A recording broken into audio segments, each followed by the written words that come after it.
करण्यासाठी आपल्या सोबत आहेत राजकीय विश्लेषक संजय आवटे सर, राष्ट्रवादीचे समर्थक आणि धनंजय मुंडे यांचे समर्थक म्हणून ओळखले जाणारे भारत चव्हाण आपल्या सोबत आहेत आणि काँग्रेसचे मुख्य प्रवक्ते सचिन सावंत आपल्याबरोबर या चर्चेत सहभागी झालेत। सगळ्यात आधी मला काँग्रेसची प्रतिक्रिया घ्यायची आहे, म्हणून सचिन सावंत तुमच्याकडे येते।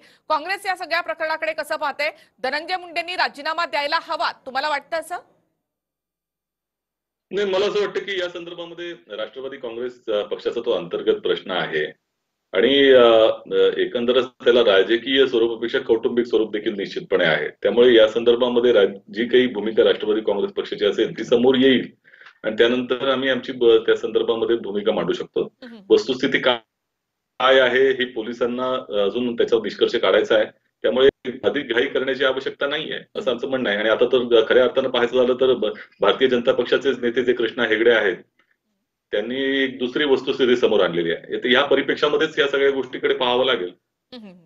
संजय आवटे सर, सचिन सावंत जसं म्हणतात तो तसा हा प्रश्न हा फक्त राष्ट्रवादी काँग्रेस पक्षाचा म्हणून प्रश्न आहे किंवा धनंजय मुंडे यांचं हे सगळं वैयक्तिक प्रकरण आहे असं तुम्हाला वाटतं की हे सगळंच प्रकरण महाविकास आघाडी सरकारला देखील तेवढंच महागात पडणार आहे? निखिल, असं आहे, मुळात हा प्रश्न महाविकास आघाडीचा किंवा कुठल्या पक्षाचा नाहीच आहे। राजकीय नैतिकतेचा म्हणून जो मुद्दा आहे त्याच्याबद्दल जर विचार केला आपल्याला तर ठीक आहे, धनंजय मुंडेंच्या विरोधामध्ये काय काय नक्की आहे ते आपण जरा नीटपणे समजून घेतलं पाहिजे। पहिली गोष्ट अशी आहे की त्यांच्यावर बलात्काराचा जो आरोप झालेला आहे त्याची चौकशी झाली पाहिजे, त्याच्याबद्दल की आपण आता भाष्य करणं चुकीचं आहे। बलात्काराचा आरोप केला आणि त्यानंतर धनंजय मुंडे असं म्हणले की हे सगळं प्रकरण हे ब्लॅकमेलिंगचं प्रकरण आहे, ते काय आहे पोलीस बघतील, न्यायालय बघेल, त्यामुळे त्याच्याबद्दल आता भाष्य करणं, निष्कर्ष काढणं हे चुकीचं आहे। हा त्यातला पहिला भाग आहे। आणि समजा खरंच ते ब्लॅकमेलिंग असेल तर मग त्यातून ते आपोआप सही सलामत सुटतील, त्यामुळे त्याच्यात काही ते अडकणार नाहीत। बलात्काराच्या प्रकरणामध्ये जर ते दोषी ठरले तर मग कुठल्या पक्षाचा मुद्दाच नाहीये, ते आपोआपच बाहेर पडतील, त्यांना राजीनामा द्यावा लागेल आणि त्यांचं एका अर्थानं राजकारणच संपेल। दुसरा जो मुद्दा आहे की त्यांनी 2 लग्न केली, हे जरी खरं असतं तरीही द्विभार्या प्रतिबंध कायद्यामध्ये ते अडकणार नाहीत, कारण दुसरं लग्न हे कायदेशीर लग्न नाहीये। दुसरं असं की त्यांनी असं कुठेही ऑन पेपर ते लग्न आहे असं म्हटलेलं नाही, त्यामुळे प्रतिज्ञापत्रामध्ये त्याचा उल्लेख केला पाहिजे अशी आवश्यकता नाहीये। त्यातली गंमत अशी फक्त की 2 अपत्य तरी दाखवलेली आहेत आणि सांगितले की मला 2 मुलं आहेत, त्या सगळ्या मुलांची जबाबदारी दोघांची माझ्यावरच आहे। आता ह्या दोघांचा उल्लेख प्रतिज्ञापत्रामध्ये नाहीये। प्रतिज्ञापत्रामध्ये उल्लेख करणं हा खरं म्हणजे फार महत्त्वाचा भाग असतो। तुम्हाला आता डोनाल्ड ट्रम्प यांच्यावर अमेरिकेमध्ये महाभियोग सुरू आहे। निखिला लक्षात घ्या की याच्यापूर्वी बिल क्लिंटन यांच्याबद्दल महाभियोग सुरू होता 1998 मध्ये। तेव्हा बिल क्लिंटन यांनी मोनिका लेविन्स्की बरोबर स्कॅन्डल होतं म्हणून त्यांना महाभियोगाला तोंड द्यावं लागलं नाहीये। तोंड द्यावं यासाठी लागलं की त्यांनी त्या प्रकरणाबद्दल सभागृहाची फसवणूक केली आणि शपथेवर खोटं बोलले। तर मग शपथेवर खोटं बोलणं हा अपराध आहे, बरोबर आहे, पण नरेंद्र मोदी सुद्धा शपथेवर खोटं बोललेले आहेत, तरी नरेंद्र मोदींच्या संदर्भामध्ये काही घडलेलं नाहीये। तर तोच न्याय जर यांना लावला धनंजय मुंडेंना तर मला असं वाटतं की त्यात त्यांना काही फारसं काही होणार नाही। तिसरा मुद्दा जो आहे, मी जो मगाशी म्हणत होतो की मुळामध्ये सगळ्यात महत्त्वाची गोष्ट अशी आहे की राष्ट्रवादी काँग्रेसची या सगळ्या संदर्भात भूमिका काय असणार आहे। तुम्ही आता बघा, कृष्णा हेगडे हे भाजपचे नेते आहेत आणि भाजपचे नेते असून सुद्धा ते आता आलेले आहेत। समजा यातला राजकीयच भाग आपण शोधायचं म्हटलं तर मी जे तुम्हाला म्हटलं की धनंजय मुंडेंचे सगळ्यात जवळचे मित्र हे देवेंद्र फडणवीस आहेत, त्यामुळे देवेंद्र फडणवीस सुद्धा धनंजय मुंडे यांना सही सलामत ते सुटावेत यासाठी प्रयत्न करणार आहेत। राष्ट्रवादी काँग्रेसची याबद्दलची भूमिका काय आहे? राष्ट्रवादी काँग्रेसमध्ये 2 गट आहेत। आपल्याला माहिती आहे की अजित पवार आणि धनंजय मुंडे एकत्र आहेत, जयंत पाटील वेगळ्या गटामध्ये आहेत, त्यामुळे एका अर्थानं जयंत पाटील त्यांना कितपत ओन करतील। शरद पवार आता म्हणाले की प्रकरण गंभीर आहे, मी सगळ्यांशी बोलतोय, त्यामुळे त्यांनी सूतोवाच केले, त्यामध्ये शरद पवारांनी हे प्रकरण गांभीर्याने घेतलेलं आहे आणि त्याबद्दल मी काहीतरी निर्णय घेणार आहे अशी शरद पवारांची भाषा आहे। त्यामुळे जर या निमित्तानं धनंजय मुंडे आणि अजित पवारांनी जे काही पहाटेचा शपथविधी केला त्या सगळ्या अनुषंगाने जर त्यांचा परस्पर काटा काढायचा असेल, अजित पवार लॉबीला एका अर्थानं नामोहरम करायचं असेल किंवा कट टू साईज करायचं असेल तर मग धनंजय मुंडेंना डिसओन करता येणं शक्य राष्ट्रवादी काँग्रेसला। हा मुद्दा, शेवटचा मुद्दा त्यातला फार महत्त्वाचा असा आहे की जर धनंजय मुंडेंना या प्रकरणामुळे, बलात्कार नव्हे, बलात्कार झाला असेल, केला असेल, सिद्ध झालं तर त्यांना जावंच लागेल, त्यात कोणी रोखू शकणार नाही, वाचवू शकणार नाही, पण केवळ दुसरी महिला, तिच्याशी संमती नसणारे संबंध आणि 2 अपत्य याच निकषांवर धनंजय मुंडेंना जावं लागलं तर निखिला तुम्हाला हे माहिती आहे की महाराष्ट्रामध्ये असे खूप आमदार आहेत जे मंत्रिमंडळामध्ये पण आहेत की ज्यांच्याबद्दल पण असं बोललं जाऊ शकतं आणि हे सगळ्यांना माहिती आहे। It is open secret. त्यामुळे मला असं वाटतं, आणि हे सर्व पक्षीय आहे, सगळ्या पक्षांचे आहेत, त्यामुळे कदाचित सगळ्याच पक्षांच्या अनुषंगानं हे बोललं जाईल की अरे जर धनंजय मुंडे या प्रकरणामुळे की दुसरं लग्न झालेलं नाही पण सर्वसंमतीनं संबंध आहेत आणि त्यांना अपत्य झालेलं आहे, तर याच केसमध्ये एक्स आहे, वाय आहे, झेड आहे, असे किमान 5 आमदार मंत्री मला माहिती आहेत, तुम्हाला माहिती आहेत. त्यामुळे हे जर झालं तर ते आपल्या सगळ्यांसाठीच अडचणीचं ठरू शकतं. म्हणून मग आता धनंजय मुंडेंना या प्रकरणातून वाचवलं पाहिजे. अशा प्रकारे जर प्रयत्न झाले, कृष्ण हेगडे आता जे गेलेले आहेत त्याच्याकडे मी त्या अर्थानं राजकीय असं मी बघत नाहीये, पण त्यात राजकीय नसेलच असे मानण्याचं कारण नाही. त्यामुळे एका अर्थानं सर्वपक्षीय तडजोड होईल की अरे अशा पद्धतीनं जर गेलं तर आपल्या सगळ्यांचंच राजकारण अडचणीत येऊ शकतं. त्यामुळे या सगळ्या गोष्टी घडू शकतात आणि मग धनंजय मुंडेंना त्या केसमध्ये वाचवलं जाऊ पण शकतं. पण एक नक्कीच आहे की या निमित्तानं धनंजय मुंडेंना कट्टू साईज करण्याची जी एक संधी राष्ट्रवादी काँग्रेसला, शरद पवारांना आणि जयंत पाटलांना मिळालेली आहे, ती संधी मात्र ते सोडणार नाहीत, हे नक्की आहे. जी जी, नक्कीच. धनंजय मुंडे यांचे समर्थक भारत चव्हाण आपल्या सोबत आहेत. भारत चव्हाण, तुम्ही या सगळ्याकडे कसं पाहता? अर्थात जर पक्षाकडून दबाव आला किंवा मग पक्षाला हानी पोहोचेल असं जे म्हटलं जातं या सगळ्या प्रकरणामध्ये, मग तुमचे धनुभाऊ राजीनामा देतील? मला असं वाटतं की ह्या सगळ्या प्रकरणात धनंजय मुंडे यांच्या सोबत पक्ष हा ठामपणे आणि खंबीरपणे उभा आहे. शरद पवार साहेबांसोबतच्या चर्चा झाल्याच्या नंतर, जयंत पाटलांसोबत नक्कीच. चर्चा पण पवार साहेब झाल्यानंतर तुमचे असं म्हणाले की धनंजय मुंडे यांचं प्रकरण अत्यंत गंभीर आहे. ज्यावेळेला पवार असं म्हणतात की हे सगळं प्रकरण गंभीर आहे, त्यामुळे तो एक गर्भित इशारा असतो समोरच्याला. पण पवार साहेब हे प्रत्यक्ष प्रकरण काय आहे याची बाजू तपासून घेतील आणि त्याच नंतर निर्णय घेतील असं मला वाटतं. आणि बाजू तपासताना पवार साहेबांच्या निदर्शनास येईल की हे फक्त आणि फक्त ब्लॅकमेलिंगचं प्रकरण आहे. आता नुकतंच तुमच्याच माध्यमातून आम्हाला कळलेली बातमी की ते जे हेगडे आहेत, हेगडे सारखे अजून इथे कित्येक जण असतील, राजकीय क्षेत्रात असतील, सामाजिक क्षेत्रात असतील, वेगवेगळ्या क्षेत्रातल्या नामांकित व्यक्तींना, पब्लिक फिगर जे लोक आहेत अशा लोकांना फसवण्याचं काम त्या महिलेकडून होतंय. आताशी तर 2 प्रकरणं समोर आलेत, अशी कित्येक प्रकरणं समोर येत आहेत. मग ह्याच्यावरनं तर सुरुवातीला माझं तर असं वैयक्तिक मत आहे, ते हेगडे असतील किंवा धनंजय मुंडे असतील किंवा इतर कोणी असतील, या ज्या महिलेकडून तक्रार करण्यात येत आहे, ही तक्रार फक्त आणि फक्त ब्लॅकमेलिंगचं एक प्रकार आहे. त्यांच्याकडून काहीतरी पैशाची वगैरे मागणी करायची, याच अनुषंगाने, याच उद्देशाने ही तक्रार दाखल केली गेलेली आहे. काल त्यांचे वकील जे त्रिपाठी आहेत ते माझ्यासोबत बोलायला होते. त्यांची मी जाऊन प्रोफाईल चेक केली तर त्यांच्या प्रोफाईलवरती मैं भी चौकीदार म्हणून लिहिलेलं होतं. आता भाजपचा कट्टर कार्यकर्ता, आता ह्याच्यात पक्षही कुठला, समोरचा पक्षही इन्व्हॉल्व आहे की काय असा मला प्रश्न पडतो. आणि जाणीवपूर्वक ब्लॅकमेलिंग धनुभावना केलं जातं असं माझं वैयक्तिक मत आहे, बाकी काही. गोपीचंद पडळकर आपल्याबरोबर भाजपचे विधान परिषदेचे आमदार आहेत. गोपीचंद पडळकर, स्वागत तुमचं TV9 मध्ये. जयंत पाटीलही असं म्हणालेत की पोलीस चौकशी होऊ द्यात, काही निष्कर्ष काढू द्यात, त्यानंतर निर्णय घेऊ. भाजपला इतकी घाई का धनंजय मुंडेंचा राजीनामा घेण्याची? हे बघा, मुळात भाजपपेक्षा राष्ट्रवादीमध्ये बंडाळी माजलेली आहे. राष्ट्रवादीमध्ये वाद जोरात चालू आहेत. महाविकास आघाडीच्या नेत्यांना, मंत्र्यांना, कार्यकर्त्यांना या राज्यामध्ये वेगळे नियम आहेत का?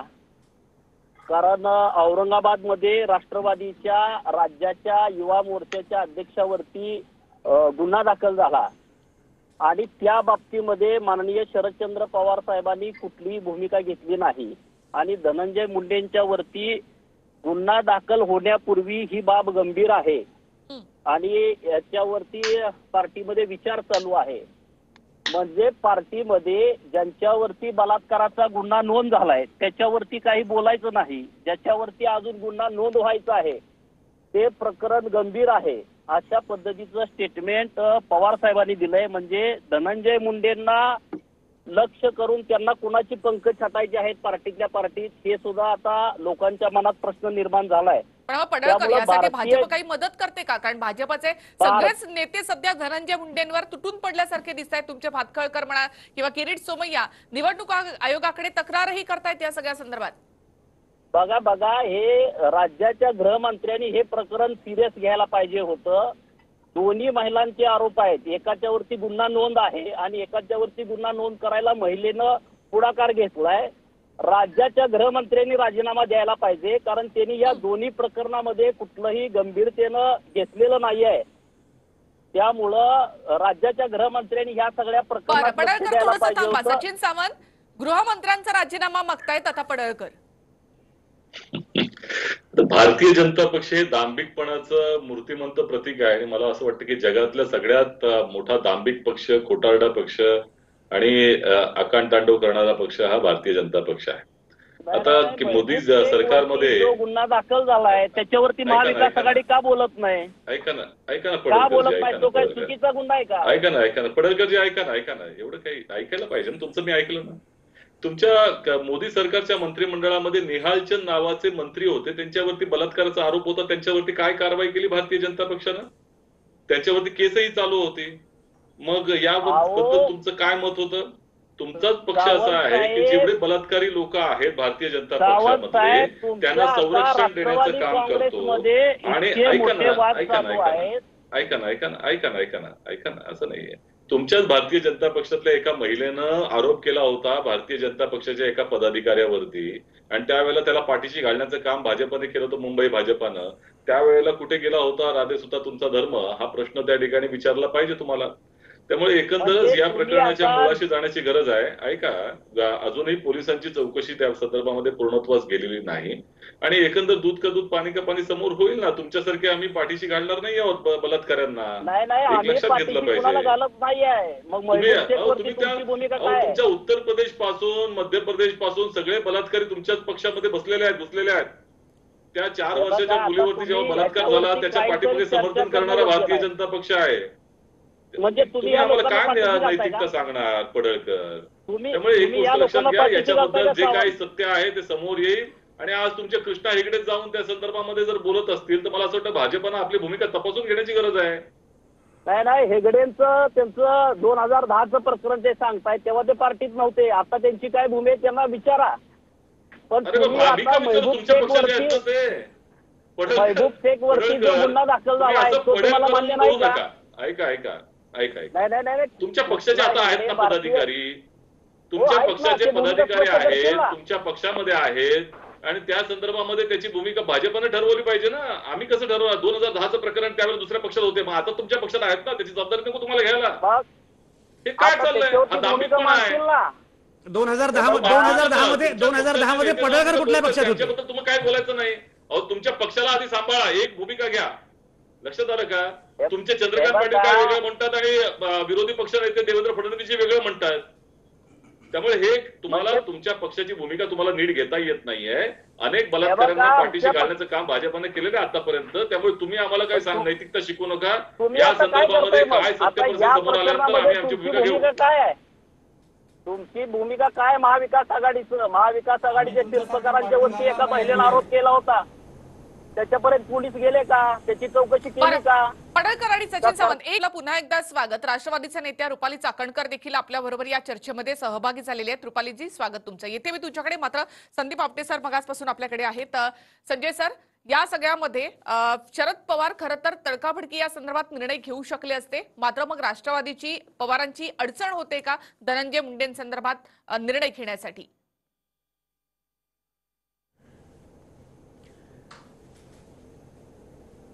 नाही, अडचण होते याच्यामध्ये काही शंकाच नाही. एक साधी गोष्ट अशी आहे की जसा मी मगाशी तुमच्याशी बोलताना उल्लेख केला होता की मुळात शरद पवारांची प्रतिमा एकूणच फेमिनिस्ट अशी आहे. शक्ती विधेयकाच्या अनुषंगाने आता सरकार पावलं उचलत आहे, आणि अशा वेळी एका महिलेने या प्रकारची गंभीर तक्रार केल्यानंतर सुद्धा शरद पवार काहीच करत नाहीत, तर याशी असं परसेप्शन तयार होणं हे गैर आहे. आणि त्यामुळे शरद पवारांची कोंडी झालेली की काहीतरी केलं पाहिजे, हे प्रकरण गंभीर नाही असं म्हटलं किंवा गांभीर्याने हाताळलं नाही तर टीका होईल, आणि समजा पुढे गेलं तर मग पक्षामध्ये काय होईल. त्यामुळे ही कोंडी आहेच. पण निखिल, मला स्वतःला असं वाटतं मुळामध्ये याच्यामध्ये आता बाकी सगळे तपशील, तांत्रिक तपशील मी मांडलेच, त्याच्यामध्ये काही शंकाच नाही आहे. पण याच्यामध्ये मुख्य म्हणजे हे प्रकरण आताच का आलं, का घडतं आहे, काय घडतं आहे, याच्यामध्ये एकूणच त्याच्या पाठीशी असणारं राजकारण आणि राजकीय डावपेच हा मुद्दा सुद्धा काही कमी महत्त्वाचा नाही आहे. मी पडळकर जे म्हणाले तर ते भाजपवरून काही असे ना, पण हे अगदी नक्कीच आहे की मुळामध्ये पहाटेचा शपथविधी हा राष्ट्रवादीच्या दुफळीचा सगळ्यात मोठा पुरावा होता. एक मोठा गट शरद पवारांच्या विरोधामध्ये खरं तर देवेंद्र फडणवीसांच्या सोबत जाऊ इच्छित होता. शरद पवारांनी ते सगळं रोखलं, ती फूट रोखली, सरकार स्थापन केलं, हे सगळं बरोबर आहे. पण आताही राष्ट्रवादी काँग्रेसमध्ये सगळं काही आलबेल नाहीये. मुळामध्ये जयंत पाटील यांना उपमुख्यमंत्री व्हायचं होतं आणि ते उपमुख्यमंत्री होणं स्वाभाविक पण होतं. कारण जेव्हा सगळे विरोधामध्ये होते तेव्हा जयंत पाटील हे राष्ट्रवादी काँग्रेसचे प्रदेशाध्यक्ष होते. त्यांनी निवडणूक त्या अर्थाने एक हाती लढवली आणि शरद पवारांच्या सोबत शरद पवारांच्या करिश्म्यामुळे त्यांना चांगलं यश मिळालं. हे सगळं झालं त्यामुळे उपमुख्यमंत्री जयंत पाटील यांनी होणं अगदी स्वाभाविक होतं. अजित पवारांनी एवढं सगळं बंडखोरी करून सुद्धा अजित पवार परत आले आणि उपमुख्यमंत्री झाले. हे जयंत पाटलांना कमालीचं लागलेलं आहे. त्यामुळे जयंत पाटील गट आणि अजित पवार गट हे दोन गट आता सरकारमध्ये राष्ट्रवादी काँग्रेसमध्ये दिसतात, त्याच्यामध्ये काही शंकाच नाहीये. त्यामुळे आता शरद पवारांच्या समोरचं सगळ्यात महत्त्वाचं आव्हान हे मुळामध्ये ही दुफळी रोखण्याचं, ह्या दोन्ही गटांना एकत्र आणण्याचं आणि त्याच्यावर काहीतरी समेट किंवा सामोपचार याच्या अनुषंगाने मार्ग काढणं किंवा थेटपणे निर्णय घेणं की ठीक आहे तुम्ही समजा असे आहात तर तुमची गच्छंती होईल, हे जे आहेत हे राहतील, जे काही असेल ते, पण निर्णयाप्रत येणं आवश्यक आहे. कारण या प्रकारची दुफळी जी आहे, दुभंगलेला पक्ष जो आहे ना, हे मात्र एकूणच पक्षासाठी फार घातक आहे. त्यामुळे शरद पवारांची मुख्य कोंडी ही प्रामुख्याने राजकीय कोंडी आहे.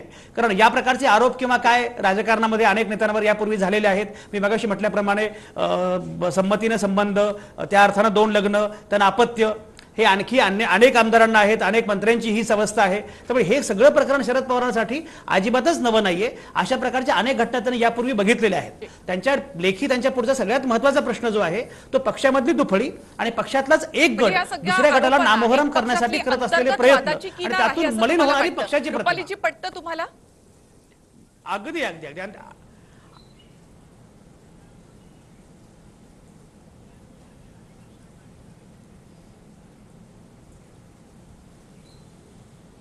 आवाज बंद झाला. रुपालीजी, माझा आवाज येतोय तुमच्यापर्यंत?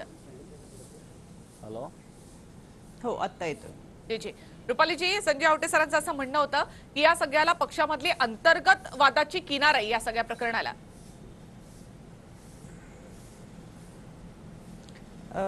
संजय सरांनी त्यांचं विश्लेषण मांडलेलं आहे, पण संजय सर एक विश्लेषक म्हणून जर ह्या गोष्टी सगळ्या मांडत असताना आम्ही स्वतः पक्षात काम करतो, मी स्वतः महिला प्रदेशाध्यक्ष या नात्याने पक्षामध्ये काम करत असताना मला ही गोष्ट कुठेही जाणवली नाही. आणि आपण पाहतोय महाविकास आघाडी सरकार म्हणून असेल, यामध्ये राष्ट्रवादी काँग्रेस पक्षाने अतिशय महत्त्वाची भूमिका बजावली. गेली 1 वर्षभर हे आपल्यासाठी आव्हानांचं वर्ष होतं आणि हे आव्हानांचं वर्ष या सरकारने दिल्या पेलं. राष्ट्रवादी काँग्रेसमध्ये जे महत्त्वाचं पद म्हणजे आरोग्यमंत्री राजेश भैया टोपे असतील, गृहमंत्री असतील, अतिशय चांगल्या पद्धतीची जबाबदारी यांनी पेलली. त्याच्यामुळे याच्यात दुफळी अशी कुठे दिसली नाही, जाणवली नाही. अतिशय चांगल्या पद्धतीचं काम या राष्ट्रवादी काँग्रेस पक्षाने या आव्हानांच्या वर्षांमध्ये केलं. पक्ष आहे गृहमंत्री पद हे देखील राष्ट्रवादी काँग्रेसकडे आहे.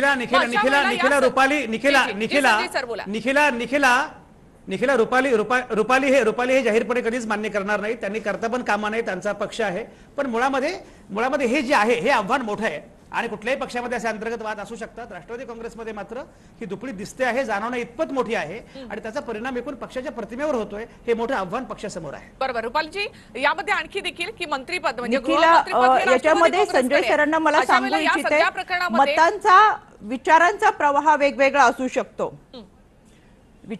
मताचा प्रवाह वेगवेगळा असू शकतो, मतप्रवाह वेगवेगळा असू शकतो, पण शेवटी काम करताना एक निर्णय आणि एक विचाराने केलेला आहे. त्याच्यामुळे मला कुठेच असं जाणवलेलं नाहीये. कदाचित संजय सर सांगत असतील, हे मी परत एकदा सांगते, हे त्यांचं विश्लेषण त्यांनी मांडलंय. पण रुपालीजी, गृहमंत्रालय म्हणजे गृहमंत्रीपद हे राष्ट्रवादी काँग्रेसकडे आहे. धनंजय मुंडे हे एक मंत्री आहेत, त्यांच्यावर गंभीर आरोप आहेत, हे शरद पवारांनी मान्य केलेलं आहे. भाजपकडून सातत्यानं दबाव वाढतोय की धनंजय मुंडेंनी राजीनामा द्यावा. अद्यापही राष्ट्रवादीकडून कोणताही निर्णय का होत नाही? एकतर धनंजय मुंडे यांचा राजीनामा आम्ही घेऊ किंवा धनंजय मुंडे यांच्या पाठीशी आम्ही उभे राहू, आम्ही त्यांचा राजीनामा घेणार नाही, असं राष्ट्रवादीकडून जाहीर का नाही केलं जात? आदरणीय साहेबांनी आपल्या सर्वांना सकाळीच सांगितलेलं आहे, याबाबत पक्षांतर्गत बैठक होईल आणि या बैठकीमध्ये निर्णय होईल. जो काही निर्णय होईल तो तुमच्यापर्यंत पोहोचवला जाईल. गोपीचंद पडळकर, मग भाजपाला इतकी घाई का? आता तर कुठे कंप्लेंट दाखल झाली आहे, या संदर्भात कोणताही निर्णय झालेला नाही, पोलीस कुठल्या निष्कर्षापर्यंत पोहोचलेले नाहीत. राष्ट्रवादी काँग्रेसही म्हणते की अद्याप पोलिसांचा निष्कर्ष येऊ देत, मग आम्ही निर्णय घेऊ. मात्र भाजपला एवढी घाई का झाली आहे धनंजय मुंडेंच्या राजीनाम्याची? अहो, समजून घ्या तुम्ही, भाजपपेक्षा ही राष्ट्रवादीला घाई जास्त झालेली आहे. महबूब शेख यांच्यावरती बलात्काराचा गुन्हा दाखल होऊन सुद्धा त्याला पोलीस अरेस्ट करत नाहीत. त्याच्यावरती त्यांच्या पार्टीचे राष्ट्रीय अध्यक्ष भाष्य करत नाहीत, ते त्यांच्या युवा मोर्चाचे राज्याचे अध्यक्ष आहेत. आणि धनंजय मुंडेंच्या वरती गुन्हा दाखल होण्यापूर्वी शरद पवार साहेबांचं स्टेटमेंट आहे की बाब गंभीर आहे आणि आम्ही त्याच्यावरती लवकर निर्णय घेतोय. एकावरती बलात्काराचा गुन्हा दाखल झालाय, त्याच्यावरती भाष्य करत नाही पार्टी. दुसऱ्यावरती बलात्काराचा गुन्हा दाखल व्हायचा आहे, त्याच्या अगोदर पार्टी म्हणते की ही गंभीर बाब आहे. म्हणजेच एकंदरीत राष्ट्रवादी काँग्रेसमध्ये प्रचंड मोठी दुफळी निर्माण झालेली आहे. धनंजय मुंडेंना लक्ष करून आणखी कुणाचे तरी पार्टीतल्याच लोकांना पंख छाटायचे आहेत, तो त्यांच्या अंतर्गतला विषय निखिला, याच्यामध्ये मला आहे. एक रोज गोष्ट या राज्यामध्ये क्लिअर करायची 3 आहे. सरासरी यामध्ये जे कोणी आता या ठिकाणी प्रवक्ते बोलतात, गृहमंत्र्यांनी लक्ष द्यायला पाहिजे. मेहबूब शेखच्या वरती ज्या ठिकाणी गुन्हा दाखल झाला त्या औरंगाबाद पोलिसांनी स्वतः क्लिअर केलं एकावरती बलात्काराचा आरोप की होतो गेले- आणि तुम्ही त्याला अटक करत नाही, त्याच्यावरती काही स्पष्टीकरण निखिला, देत नाही. जे हे रुपालीजी सगळं बोला. राष्ट्रवादीनं पडळकर, त्यांची भूमिका थोडंसं नक्की थांबा. ठरवायला पाहिजे. आणि जे आज चॅनलवरती चर्चा करतायत त्यांचं भारत धनंजय चव्हाण, मी मुंडे येते आणि तुमच्याकडे. रुपालीजी महबूब शेख बोलतायत. यांना रुपालीजी समर्थन आहे बोला. का? तुम्ही या विषयावरती बोला ना. एक मिनिट या ठिकाणी जे प्रवक्ते म्हणून आपल्याला बोलवण्यासाठी इथं आपण भारत चव्हाण, आमंत्रित एक केले. मिनिट मला फक्त. जी त्यांना रुपालीजी विनंती बोलतायत. मी आहे येते आपण तुमच्याकडे. माहिती सविस्तर हातात घेऊन बोलावं. याच्यामध्ये जे प्रवक्ते नाही, आता नाही, बोलतात तुमचं या ते दोन्ही त्यांच्याकडे महिलांच्या बाजूनं सविस्तर statement आहे व्यवस्थित का? माहिती नसल्यामुळे तुम्ही ते आज महिला एक अध्यक्ष मिनिट आहेत, ऐकून घ्या. महिला आपण जे मोर्चाच्या बोलण्यापूर्वी राष्ट्रवादीच्या. मग जे तुम्ही ज्या भगिनी खरी बाजू यांच्यावरती काय आहे आरोप ती आपण करतायत, त्यांच्या मांडावी. बाजूच्या तुम्ही नाही का? ज्या औरंगाबाद कोणावरही आम्ही नाही, आम्ही मांडायचा विषय सुरुवातीपासून नाहीये. सांगत आलोय, राष्ट्रवादीनं त्यांचं ज्या भूमिका ठरवावी. व्यक्तीवरती अन्याय होतोय त्यांच्या बाजूने आम्ही ठामपणे उभे आहोत. यामध्ये आपण मेहबूब शेखच्या बाबत जे वक्तव्य केलं त्याच्याबाबत मी आपल्याला सांगू इच्छिते. ज्या औरंगाबाद पोलीस स्टेशनमध्ये हा गुन्हा दाखल झाला त्याच औरंगाबाद पोलिसांनी सांगितलं टॉवर लोकेशन नुसार गेले वर्षभर या 2 व्यक्ती कधीही एकत्र आल्या नव्हत्या. संबंधित युवतीला आपण पुरावे सादर करण्यासाठी कालावधी दिला, त्या अजूनही कोणते पुरावे सादर करू शकलेले नाहीत. याही पुढे जाऊन मी सांगेल की युवक अध्यक्ष म्हणून ज्या पद्धतीने त्यांच्यावरती गुन्हा दाखल झालेला आहे, हा जर गुन्हा खरा असेल, यामध्ये जर काही निष्पन्न झालं तर जरूर शिक्षा व्हावी. कोणत्याही युवतीवरती महिलेवरती अन्याय होऊ नये ही आमची भूमिका सुरुवातीपासून होती आणि अजूनही आहे, पुढेही राहील. ठीक. भारत चव्हाण बोला. पडळकर, 1 मिनिट फक्त, थोडंसं थांबा.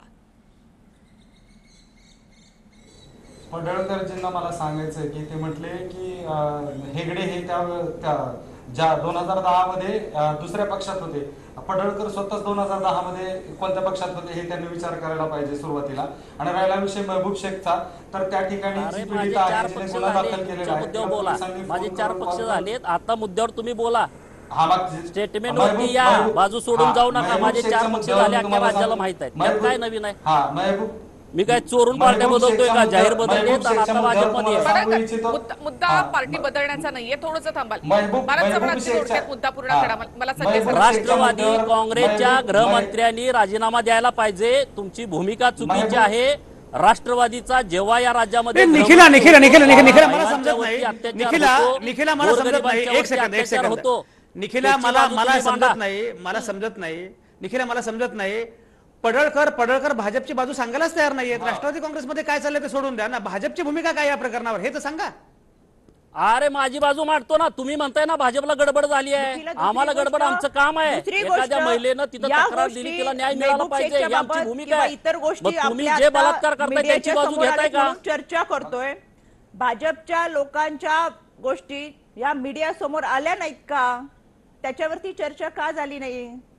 हे बघा, आम्ही कुणाचंच समर्थन करत नाही. जो आरोपी आहे त्याच्यावरती गुन्हा दाखल झाला पाहिजे, त्याला अटक झाली पाहिजे. मग तो कुठल्याही पक्षाचा असू दे. आणि त्याच्यानंतर चर्चा करावी. त्यामध्ये आमची काहीच बाजू घ्यायचं कारण नाही आहे. तुम्ही आता या दोन्ही मुद्द्यावरती बोला, जे पदाधिकारी आहेत तुमच्या राष्ट्रवादीचे.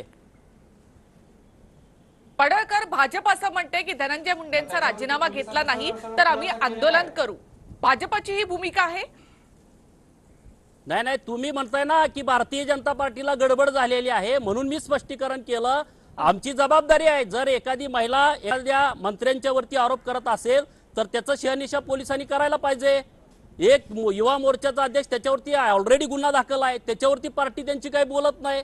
मग तुम्ही राष्ट्रवादीच्या दुपळीवरती चर्चा करत नाही. हा त्यांचा अंतर्गत वाद आहे, तो राष्ट्रवादीनं मिटवायला पाहिजे. भाजप गडबड करतंय हे म्हणणं चुकीचं आहे. आमची जबाबदारी आहे की ज्या महिलेनं आरोप केलेला आहे त्या महिलेला न्याय मिळाला पाहिजे आणि गृहमंत्र्यांनी त्यांच्या पोलिसांच्या कारवाई हे जाहीर केलं पाहिजे. खरं काय खोटं काय आहे हे पोलिसांनी डिक्लेअर केलं पाहिजे चौकशी करून. ही आमची भूमिका आहे. औरंगाबादमध्ये ज्या महिलेने गुन्हा दाखल केलाय, औरंगाबादमध्ये ज्या महिलेने मला गुन्हा आपल्याला दाखल केलाय, त्या पोलीस सांगायचंय स्टेशनकडे यामध्ये गेलेच नाही. तुम्हाला माहिती पोलीस असेल का? व्यवस्थित तपास करत आहेत. भाजपवाल्यांचा गैरसमज फार मोठा करू द्या होतोय. ना, गृहमंत्र्यांनी त्यांना सांगू द्या ना, विरोधात तुम्ही आहोत. गृहमंत्री विरोधकाची नाही. भूमिका आपण जरूर निभवा. विरोध करायची ही आपली भूमिका आहे, पण नक्की खरी बाजू काय आहे हे समजून घ्या. आपल्या पण पायाखाली दिव्याखाली किती अंधार आहे जरा बघा. ज्यामध्ये विरोधाला आपल्या पण विरोध पक्षात करायचा किती काही cases काही आहेत, संबंध नाही किती आहे. तक्रारी या आहेत, राज्यामध्ये त्याची प्रचंड महिलांच्या मोठी वरती यादी पेट्रोल आमच्याकडे टाकून आहे. त्यांना जाळलं, ऍसिड टाकून त्यांना आपल्या काय त्याचा चाललंय बघा. चेहरा विकृत राष्ट्रवादी केला जातोय. काँग्रेस लहान पक्ष लहान बालिकेंच्या हा वरती महिलांना अत्याचार सन्मान होतोय, देणारा त्यांचा पक्ष मर्डर आहे. होतोय. हे काय शक्ती दोनच कायदा प्रकरणं आहेत आणण्यासाठी असं नाही. सर्वाधिक रोज प्रयत्न 3-4 राष्ट्रवादी प्रकरणं अशी काँग्रेस मोठ्या पक्षाने प्रमाणात केलेले घडतायत. आहेत.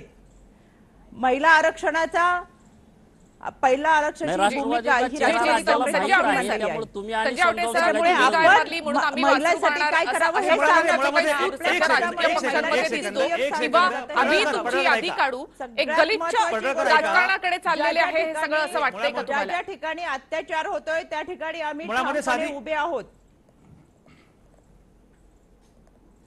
हे बघा, एक लक्षात घ्या, मुळामध्ये उत्तर प्रदेशमध्ये महिलेवर बलात्कार झाल्यानंतर तिला जाळलं गेलं, अशा सगळ्या घटना आपण बघितलेल्या आहेत. त्यामुळे मला असं वाटतं की कुठल्याही पक्षानं हा पक्षी अंगाने मुद्दा नेऊ नये. भाजपला हे बोलण्याचा अजिबात अधिकार नाहीये.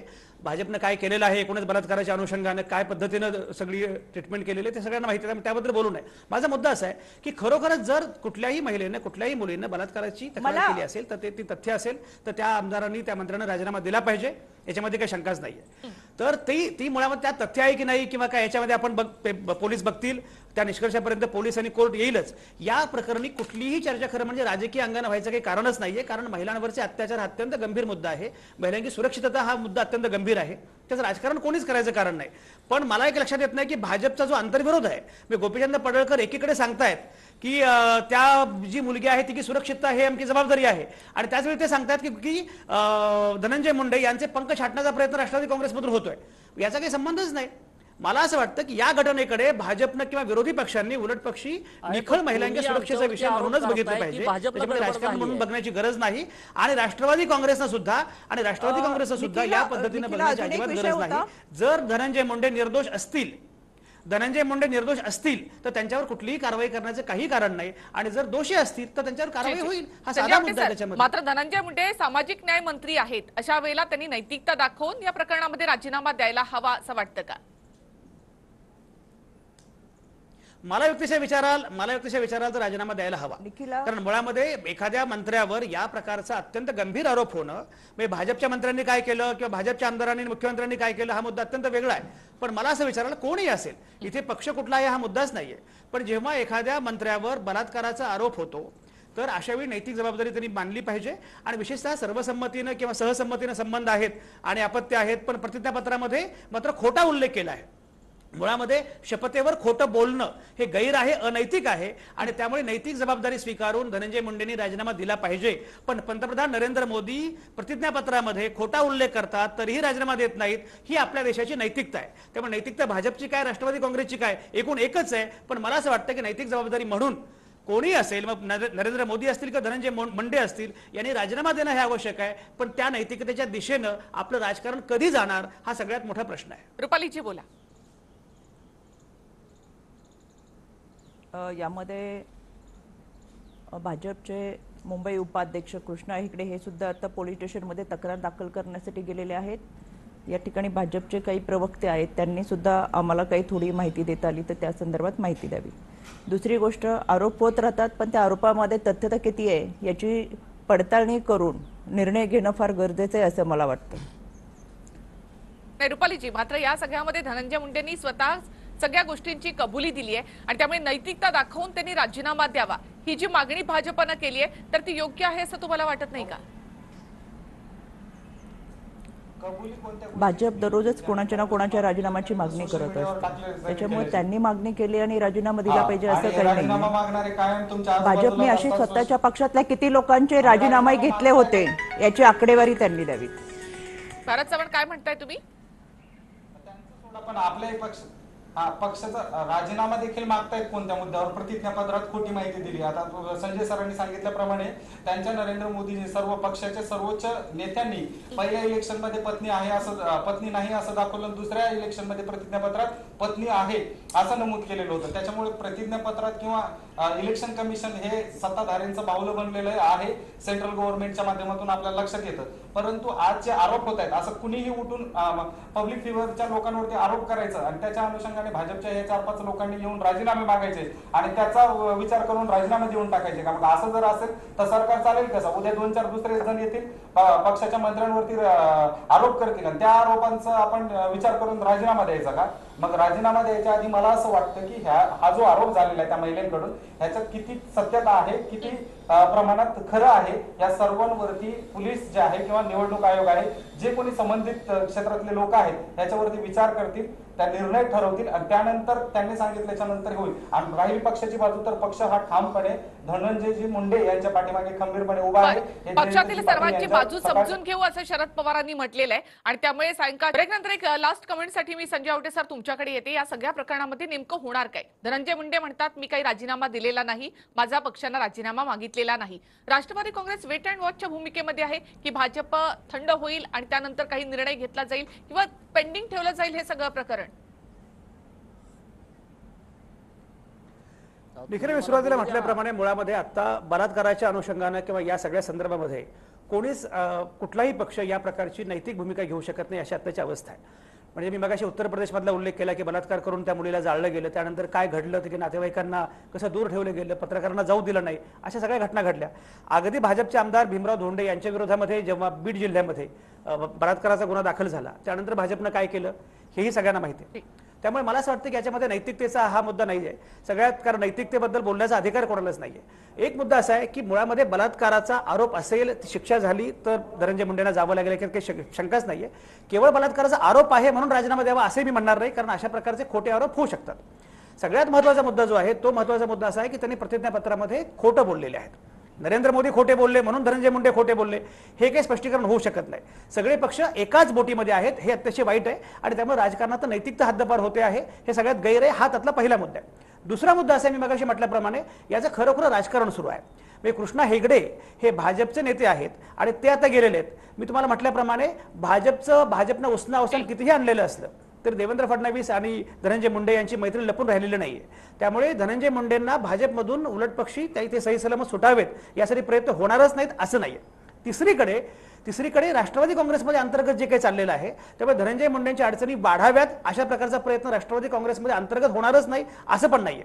त्यामुळे या सगळ्या याच्यामध्ये एकूण हे सगळं राजकीय वळण याच्यामध्ये घेतलं गेलेलं आहे. कारण धनंजय मुंडेंचं जे प्रकरण आहे बलात्काराची घटना किंवा तक्रार ही ताजी आहे, पण धनंजय मुंडेंचं जे सगळं बाकीच्या अगोदरच्या ज्या सगळ्या गोष्टी आहेत त्या सगळ्यांना जवळपास सगळ्यांना माहिती होत्या. याच्यामध्ये काही नवीन नाहीये आणि अशा अनेक नेत्यांच्या माहिती आहेत, याच्याबद्दल बोललं जात नाही. आताच ते जेव्हा पुढे येत आहे तेव्हा त्याच्यामध्ये राजकीय डाव आहे, डावपेच आहे, त्याच्यात काही शंका नाहीये.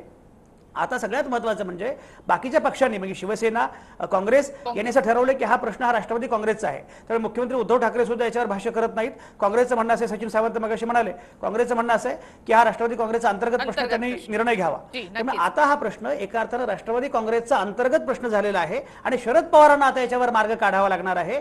पक्षातली दुफळी पण रोखायची आणि तरीही शिक्षा पण झाली पाहिजे, या सगळ्या अनुषंगाने हा निर्णय घ्यावा लागणार आहे. पण शेवटचा मुद्दा, शेवटचं वाक्य एवढंच आहे की या सगळ्यामध्ये राजकीय नैतिकतेचं अधपतन ठळक आहे, ते वाईट आहे. नक्कीच. मात्र या सगळ्याचा महाविकास आघाडी सरकारच्या राजकारणावर नेमका काय परिणाम होणार? भाजपच्या हाती एक आयतं कोलीत या सगळ्यामध्ये मिळालेला आहे, याचा फायदा भाजप उठवणार का? हे प्रश्न पुढे चर्चेला राहणार आहेत. त्याचबरोबर धनंजय मुंडे यांचं राजकीय करिअर याकडे देखील सगळ्यांचंच लक्ष वेधलं गेलंय. मात्र या सगळ्यात राष्ट्रवादी काँग्रेस काय निर्णय घेतात, पवार काय निर्णय घेतात हे पाहणं महत्त्वाचं ठरेल. याच बातमीवर आपण राहणार आहोत आणि अधिक अपडेट घेण्याचा देखील प्रयत्न करणार आहोत. मात्र या डिबेटमध्ये तुम्ही सगळे सहभागी झालात त्याबद्दल खूप खूप धन्यवाद.